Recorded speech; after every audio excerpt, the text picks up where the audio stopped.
Saatnya Anda mendengarkan Berproses Menuju Kesejatian Diri bersama pemikir spiritual Siwo Agus Hidayat.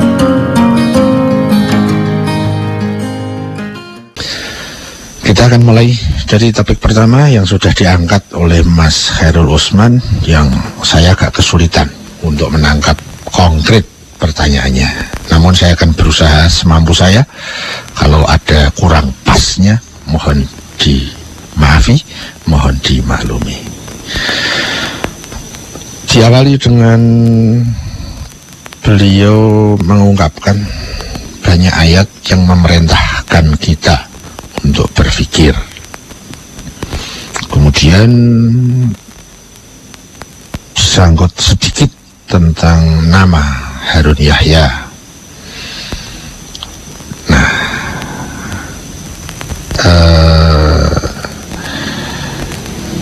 terkait dengan masalah akal,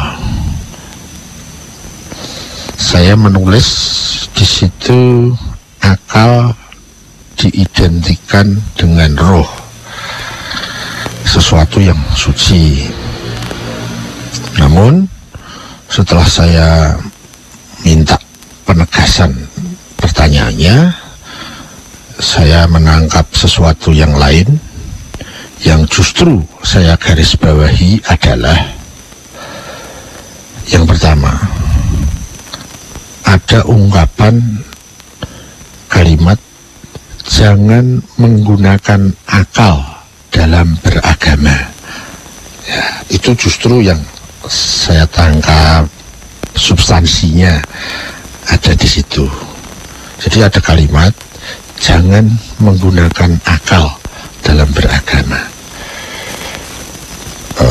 Mungkin terkait dengan pertanyaan lain yang mempertanyakan apakah akal itu, apakah itu adalah roh yang merupakan pembeda dari makhluk-makhluk lain. Ya.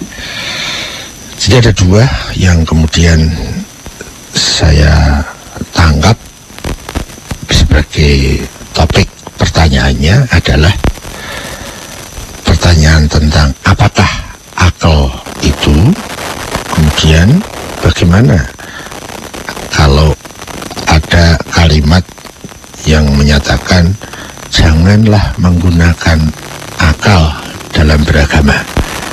Nah, itu terjadi beberapa, menurut yang saya tangkap dari kalimat-kalimat beliau, yang saya menanggapnya dengan agak sulit.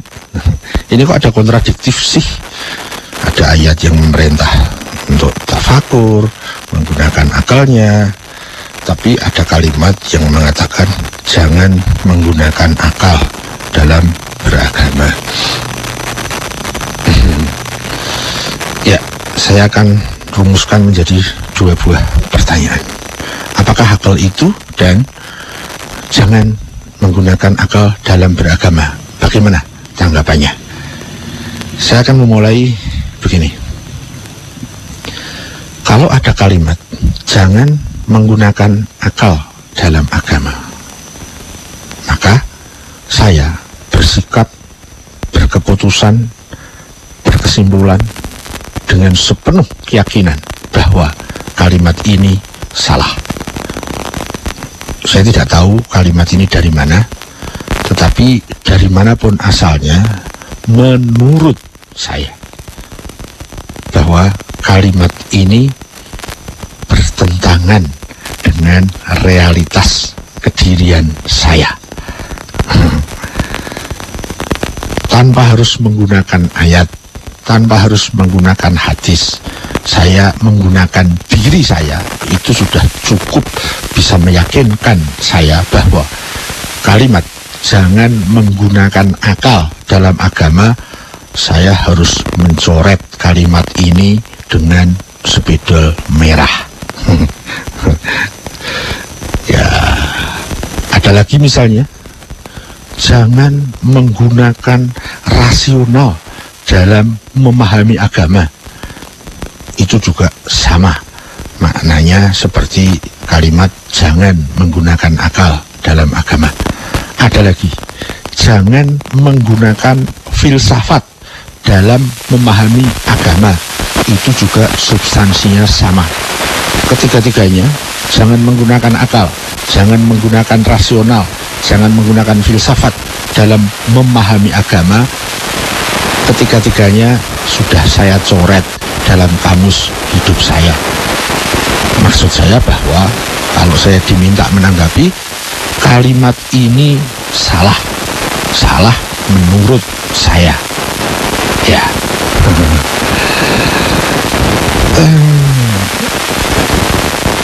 Karena salah, ya tidak pernah saya pakai kalimat ini dalam hidup saya.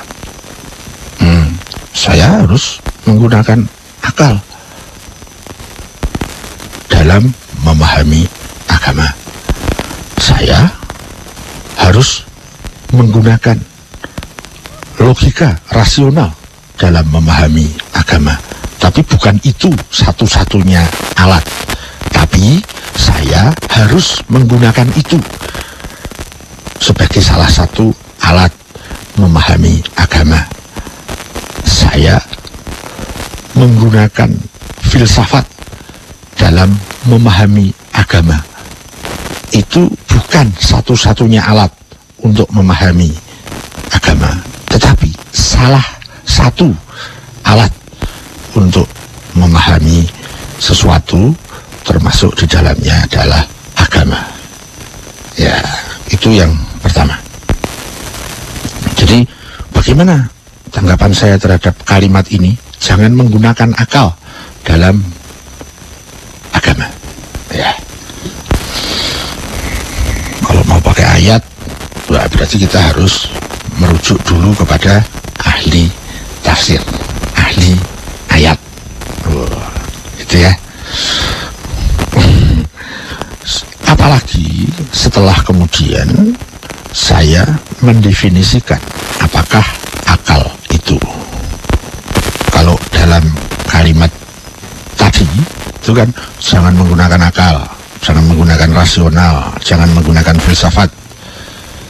Ya, kalimat ini akan lebih jelas pada saat saya mengungkapkan definisi apakah akal itu.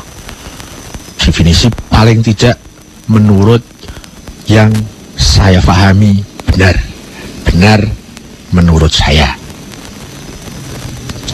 Ya toh, boleh toh saya bilang begitu. Saya dulu banyak loh ditentang pada saat mengatakan benar menurut saya. Memang kebenaran itu milikmu. Ya, kebenaran yang saya pahami ya milik saya.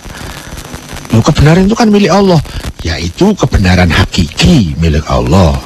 Kebenaran yang saya punya belum tentu hakiki. Jadi saya nggak berani mengatakan kebenaran menurut Allah dalam pandangan Allah yang sebenarnya adalah ya, itu bukan kebenaran yang milik saya. Milik saya adalah kebenaran yang ada pada diri saya, dibatasi oleh keterbatasan saya, dan belum ada jaminan pasti benarnya. Jadi saya menggunakan kebenaran tapi masih menurut saya. Apakah kebenaran yang menurut saya itu sudah sesuai dengan kebenaran menurut wahyu, sudah sesuai dengan kebenaran menurut Rasul, sudah sesuai dengan kebenaran yang dimaksudkan oleh Tuhan, oleh Allah? Saya belum tahu. Jadi saya batasi menurut saya. Ya, dan saya masih banyak kekurangan, saya masih dalam proses pembelajaran terus-menerus. Akal adalah sesuatu yang ada dalam diri setiap manusia. Dia bentuknya adalah non-materi.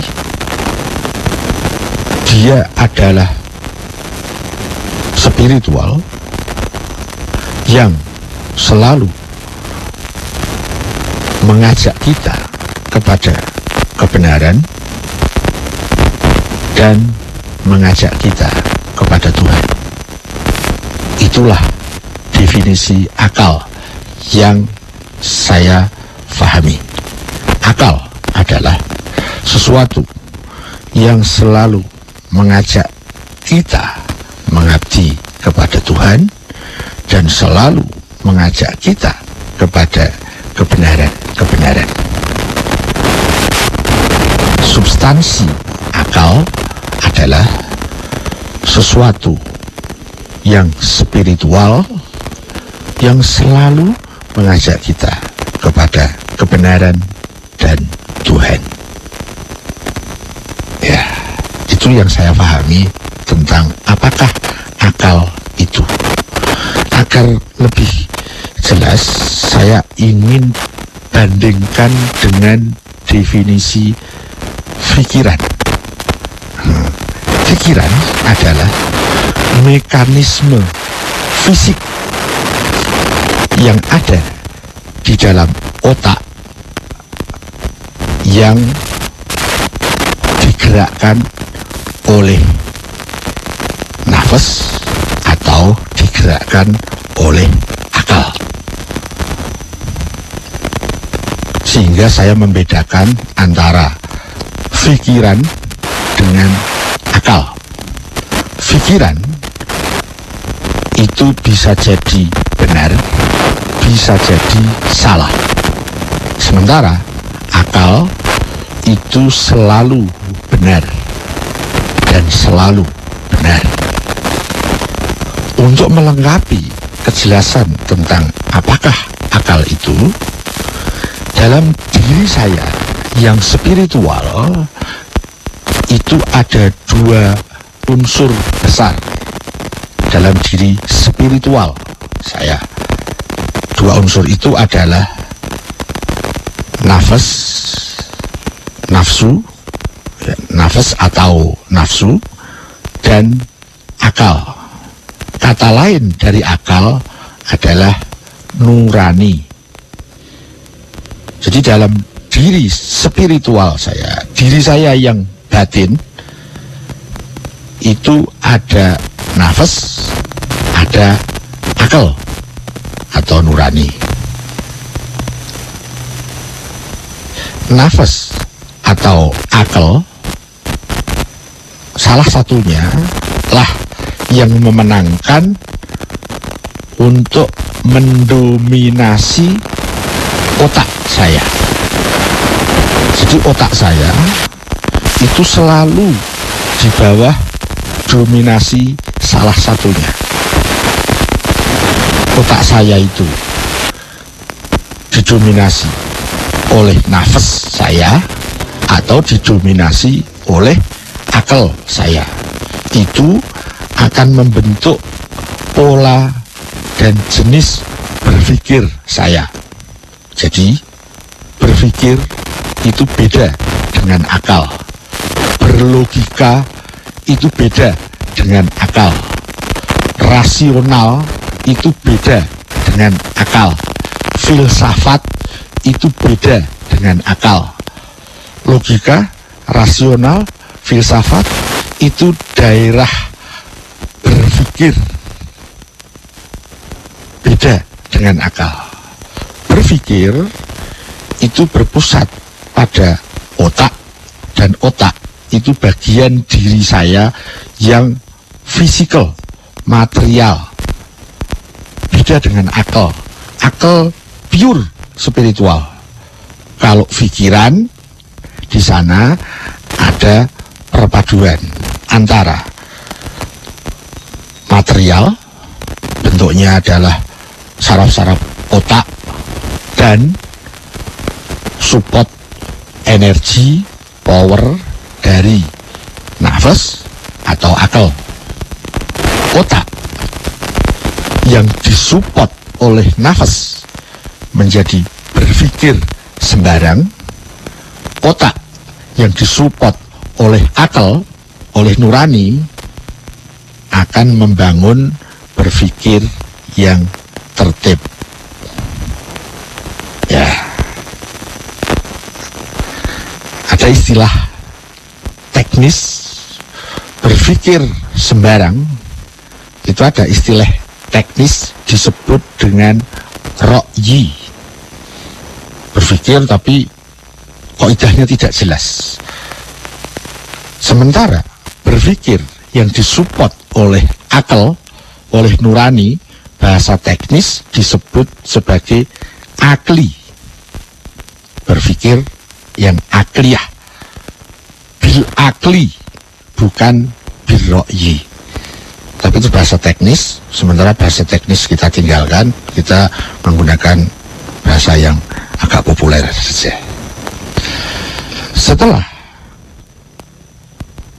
saya menggunakan definisi akal, maka tiga kalimat saya yang pertama tadi, yang menanggapi tentang jangan menggunakan akal dalam agama, itu tidak sama dengan jangan menggunakan rasional dalam agama.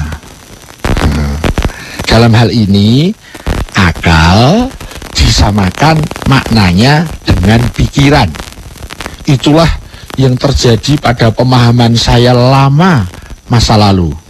Akal dengan pikiran itu sama. Itu yang saya pahami lama dalam kehidupan saya di masa lalu. Tapi sudah saya revisi sekarang. Begitu orang mengatakan, mbok akalnya dipakai, tapi yang ditunjuk itu kepalanya. Itu satu indikasi menyamakan makna akal dengan pikiran. Ya, itu ilmu saya yang lama, yang sudah saya revisi. Sekarang saya menggunakan pemahaman seperti yang saya sebutkan dalam bagaimana saya mendefinisikan akal dan bagaimana saya mendefinisikan pikiran. Akal itu pure spiritual. Dia adalah yang sering disebut dengan nurani. Dia punya teman dalam diri spiritual saya, namanya nafas.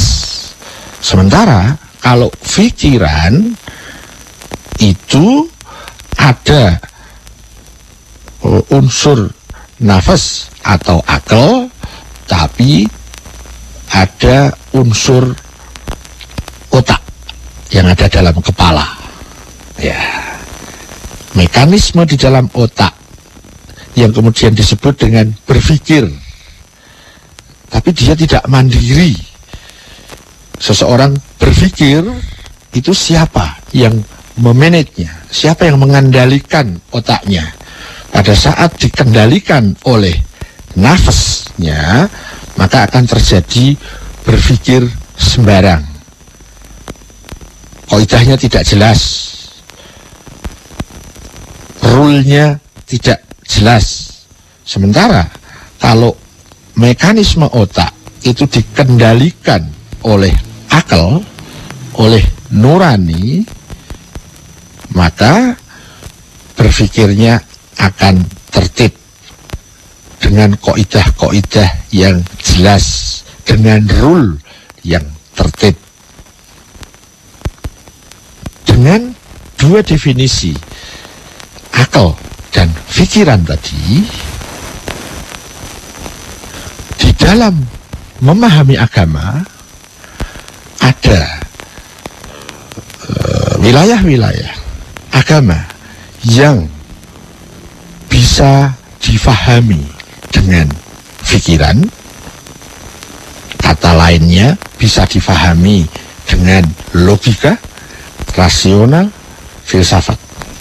Tetapi ada wilayah-wilayah agama yang menghunjam masuk ke daerah spiritual, makna-makna, kandungan-kandungan makna spiritual agama ada yang tidak mampu digapai oleh pikiran, rasional, maupun filsafat. Dan itu bisa digapai dengan alat yang lebih canggih yang disebut dengan akal. Ya, yang tidak menggunakan pikiran. Ya, di dalam bahasa pembedaan ilmu itu ada ilmu yang berbasic pikiran, ada ilmu yang berbasic akal. Ilmu yang berbasic pikiran itu disebut dengan ilmu husul, ilmu yang prosesnya dengan pencarian, dengan bertanya, dengan belajar. Tapi ada wilayah yang lebih tinggi, daerah ilmu yang lebih bermutu, yang prosesnya tidak melalui pikiran,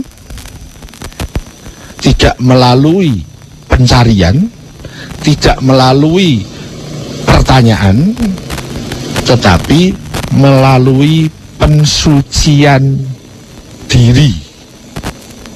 Ilmunya disebut ilmu hudur. Prosesnya adalah kehadiran. Semakin suci diri seseorang, semakin bertambah ilmu hudurnya.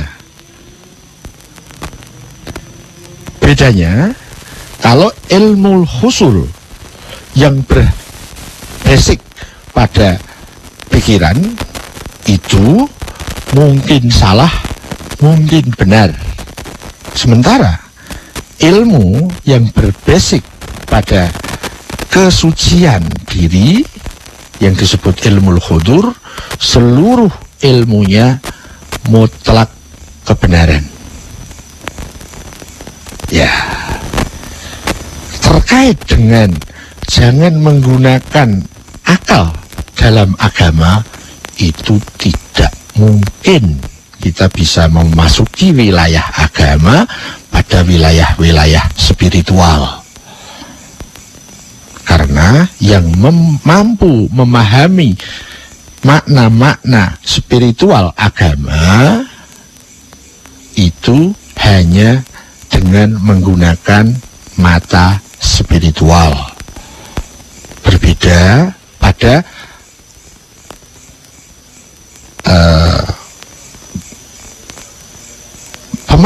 pemahaman agama yang tidak murni pada wilayah spiritual, tetapi pada wilayah-wilayah material, wilayah-wilayah fisikal, itu bisa difahami dengan mata fikir, logika, rasional, filsafat. Ya. Jadi kalimat yang mengatakan jangan menggunakan akal dalam agama, kalimat ini menurut saya ngawur, salah, tidak jelas, tumpang tindih. Kalau ditanyakan apa definisi akal, kok tidak boleh memahami agama dengan akal? Ya, itu akan kesulitan sendiri pada saat orang yang menggunakan kalimat ini dikejar. Yaitu bisa dengan pertanyaan, apa sih yang dimaksud akal? Kemudian yang kedua, sampai di mana sih wilayah-wilayah agama itu? Ya, sepanjang yang saya tahu, wilayah agama itu menyangkut wilayah fisik, material, dan wilayah spiritual. Untuk memahami agama dibutuhkan alat yang disebut mata fikir, dan yang lebih tinggi lagi mata spiritual. Pada saat saya menggunakan mata fikir saya akan mendapatkan ilmu husul, prosesnya melalui bertanya, diskusi, belajar. Kalau agama pada wilayah spiritual, saya akan bisa meningkatkan mutu ilmu saya, ilmunya ilmu hudur, caranya dengan mensucikan diri. mensucikan cara berpikir, mensucikan perasaan, mensucikan hati, mensucikan kepribadian.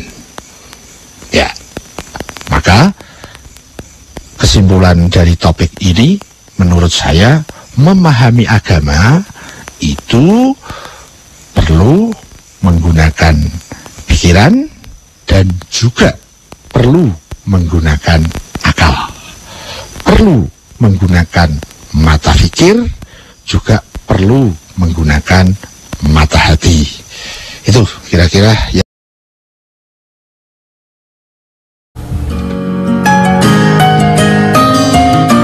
Terima kasih. Anda sudah mendengarkan Berproses Menuju Kesejatian Diri bersama pemikir spiritual Siwo Agus Hidayat.